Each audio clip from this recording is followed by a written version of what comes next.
Oke, jadi pertama-tama yang dari ini satu daya yang ground dia akan masuk ke sini. Jadi groundnya si apa ya namanya? Jadi di potensiometer ini yang bagian kanan, misalkan bagian kanan potensiometer R1 sama R2 itu di jumper. Terusan nanti habis di jumper satu sama lain dia bakal di jumper ke ground. Yang bagian kiri juga akan di jumper potensiometer 1 sama potensiometer kedua bakal di jumper barengan. Terus yang satu nanti di jumper lagi sebagai input dari ke generator isyarat. Nah, yang berarti yang dari satu daya positif ini dia akan masuk ke kaki ke 7 dari op amp. Terusan yang ground ini dia akan masuk ke groundnya sini. Dan yang minus ini dia akan masuk ke kaki ke 4.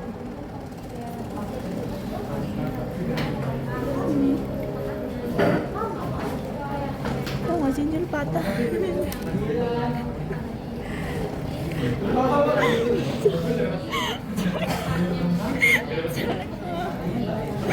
Kak, ada bukti kak.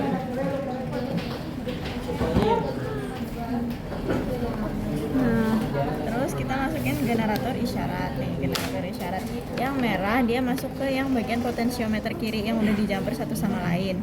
Terusan yang hitam ini dia masuk ke ground sini ya. Nah, terus setelah itu bagian osiloskop channel 1 itu terserah kita mau bagian yang mana di potensiometer, tapi kita pakai yang di sebelah sini. Yang merah ini dia bakal masuk ke bagian resistor 1. Nah, resistor 1 ini yang hitam ini masuk ke ground. Nah, sama yang channel kedua ini dia masuk ke bagian resistor yang ketiga atau di bagian kapasitornya is okay. Terusan yang ini bakal di bagian ground gitu. Nanti bisa dilihat di sini nilainya. Nah, kayak gini. Nah, penggunaan kapasitor itu fungsinya adalah agar dia titiknya itu sama dengan 0. Nah, kalau nggak pakai kapasitor itu tadi nilainya tuh nilainya pokoknya itu nanti dimasukkan di sini. Ya udah. Jadi di sini ada penguat penjumlah op amp. Tangan penjumlah op amp. Nah, di sini bisa dilihat ya, pusing banget. Yang pastinya yang pertama-tama itu ada op ampnya dengan 8 pin di dalamnya. Jadi pin pertama itu dia itu no connection, terus atau no balance, I don't know. Terus habis itu di pin kedua ini kita akan sambungkan kepada 3 resistor, yaitu resistor 1K sebagai R1 1K, R2 1K, kemudian R3 itu nanti akan divariasikan untuk mencari nilai Vout-nya. Kemudian di R1 dan R2 itu kita tambahkan kapasitor supaya tidak terjadi bias, seperti itu teman-teman.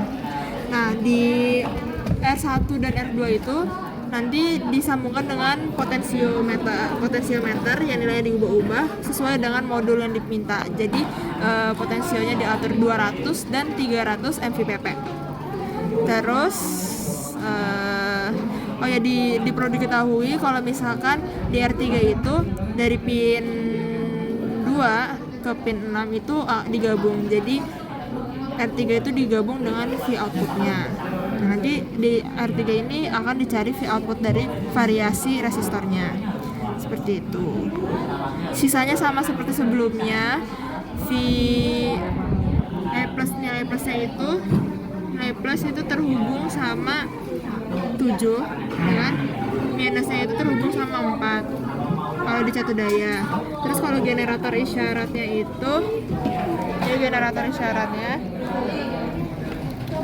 isyaratnya itu dia terhubung dengan pin input ya, berarti pin inputnya si potensiometer yang pertama. Terus habis itu outputnya terhubung ground. Terus yang dua osiloskopnya ini, dua-duanya ini, yang pertama osiloskop yang channel 1 itu terhubung dengan output yang ada di potensiometer.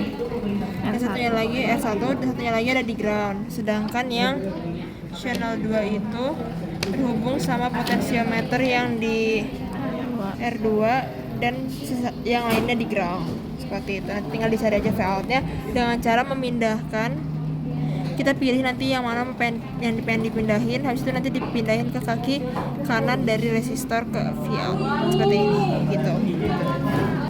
Oke, jadi di data pengamatan ini R3 itu kan ada terdiri dari 1 kilo ohm, 2,2 sama 10 kilo ohm. Nah, yang tadi dihitung itu tuh tadi 1 kilo ohm. Nah, selanjutnya kita akan ubah ke 2,2 kilo ohm. Mana ini 2,2 kilo ohm. Jadi caranya dan pemasangannya pun sama, di bagian kaki output yaitu kaki 6 sama yang kaki kedua gini aja.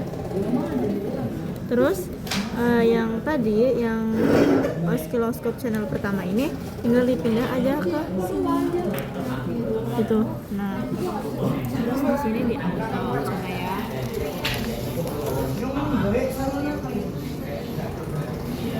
Nah gini, ini misalkan 1, 2, 3 ya, misalkan ini tuh 3 kotaknya, terus dikali sama 200, jadi kan 3 kali 200 600 gitu kan. Nanti di sininya ditulis misalkan 600, tapi data perhitungan kita yang lalu itu namanya 1000 milivolt. Nah itu terus diganti sama yang 10 kilo ohm dengan cara yang sama, seperti itu.